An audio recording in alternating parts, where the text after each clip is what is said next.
And I said, hey, banana, dum, dum, dum, banana, what you got to say? Hollywood, dum, dum, dum, Hollywood swinging. It's the Old Wrestling Podcast, Mania Edition, Night 2. I'm your host, CW. Thank you so much for listening. Make sure to hit that bell on YouTube and subscribe to the podcast on any and all podcasting platforms. We are on the other side of WrestleMania, folks. WrestleMania 39 is in the books. What a two-night event. I was skeptical about having WrestleMania on 2 nights, and now I am a believer. I loved it. I loved every moment of it, even the bad parts. There were a couple. But what a main event. Am I right, guys? Cody Rhodes and Roman Reigns tore it down. Let's hop right into it. Roman retains. The tribal chief remains on top of the mountain. I think I called it. I think I said Cody should not go over.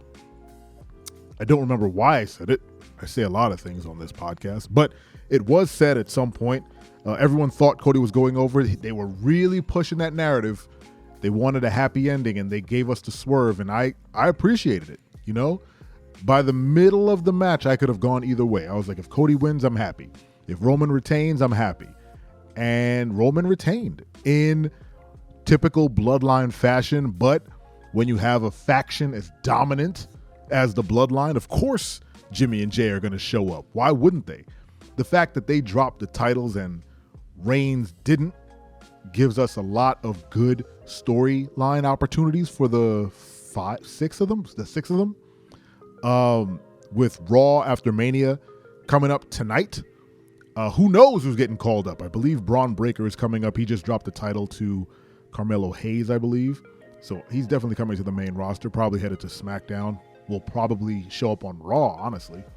But who knows? Maybe there's another Bloodline member on his way up. I don't know, but all I know is that Cody Rhodes tore it down. He had a great emotional moment when he said hi to his family before his match. He and Roman both got 45-minute entrances. Their match was clean. They pulled off moves that would have been, fumbled in other people's hands. Cody went for some sort of springboard hurricanrana and nearly missed Roman. Roman just muscled him up, just caught him and just held him up for the powerbomb. It was a recipe for disaster had it been miscalculated, even a tenth, and they pulled it off. Fantastic match. Congratulations to Roman Reigns. Congratulations to Cody Rhodes. No one walks out of that match on the wrong end. Everyone goes over. Fantastic match, and Cody will get his time to shine with the title sometime this year. Probably SummerSlam. Who knows? On the rest of the card, Bobby Lashley showed up to show off this heavy-ass trophy for no reason. That happened. He didn't get a match, but Shane O'Mac did. For some reason, Shane McMahon reared his very old muscular head and blew out both his knees. Man, I saw that old man go down, and the first thing I typed to Dad's first time was, he dead. He down, and he dead. They're going to bury him underneath the ring. Why did his old behind go down there and do whatever he was going to do? Now, look, I've read a couple lines on the internet that Shane McMahon legitimately got injured. Other people are saying that it was all a work because Snoop was supposed to do the, awkward old man elbow, even though his height on that elbow was very clean. I appreciate the jump. The run was weird. But if Shane did get hurt and Snoop and that team called that whole play, that whole audible to kind of get the segment going, kudos to all of them. It was great improv. Snoop held his own, did his thing, pulled it off fantastically. Asuka went down. Bianca came out on top once again, 3-peat. Again, no one really expected much from that match because there was no build. Asuka has had no character development since she's come back, besides having some face paint on. I'm not a big proponent of face paint. I think it's always silly. But, I mean, here we are on the other end. Asuka lost. Now both of Bianca's old cronies have taken her on and fallen to the EST. I don't know where they go from here, but that happened. What else? What else happened on this card? I'm so jazzed from that last match. I'm drawing a blank. Omos took on Brock Lesnar in a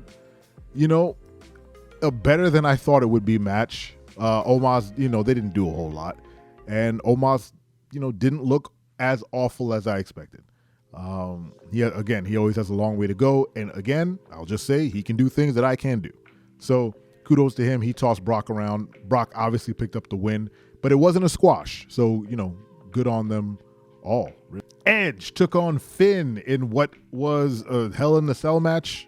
A lot of standing around happened, but, it was a fine match. Can't complain. Wouldn't complain. The women's four-way match was what it was. I don't know if it was good. It was definitely short. And I think the highlight was Raquel Rodriguez powerbombing her partner into all the women on the outside of the ring. And then Ronda Rousey and her broken arm came in and made Shotzi tap to, I think it was an armbar. I didn't get a good clean look at it. But yeah, Ronda and Shayna go over. They're going after the titles on Raw. Again, Monday night is going to be bananas. But not last and certainly not least, flippin' Gunther, Sheamus, and Drew McIntyre tore the house completely off its ass. You want to talk about match of the night candidate. Those three meaty men slapped meat for minutes and put on an amazing show. They absolutely brutalized each other. It was less of a wrestling match and more of a fight.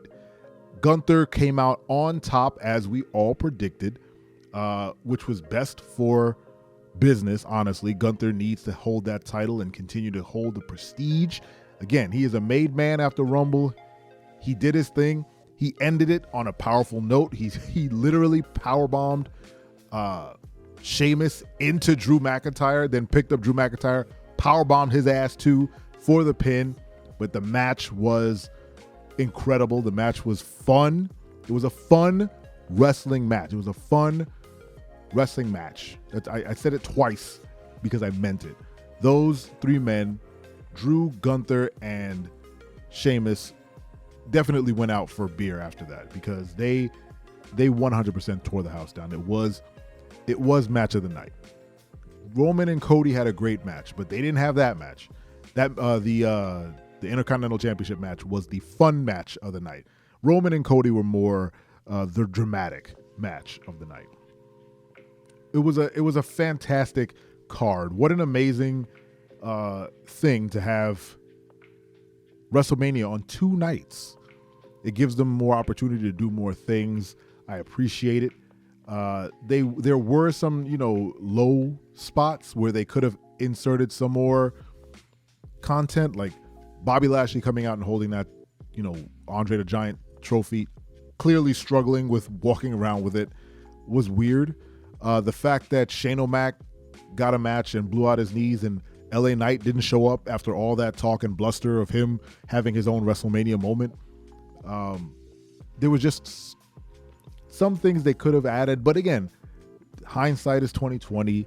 Beggars can't be choosers. I enjoyed my time with WrestleMania, and I, again, appreciate all the hard work that went into such an amazing event, from the production staff to the crews who are helping people park their cars, to the stadium folks, to the announcer. Hey, can we shout out Michael Cole having the time of his flippin' life? I've never heard more enthusiasm out of that man than in the past 8 months or so. That man is having the most fun. He's being the best announcer possible, and he's really washing away a lot of the stink he had on him from when someone was in his ear telling him to say the worst things possible. Did you enjoy your time with WrestleMania 39? Let me know in the comments. Thank you so much for listening. Make sure to tell a friend about the show, and don't you ever forget, I'm your friend, but if I ever see you in the ring, I can beat you. Don't you know? Yeah, yeah, yeah.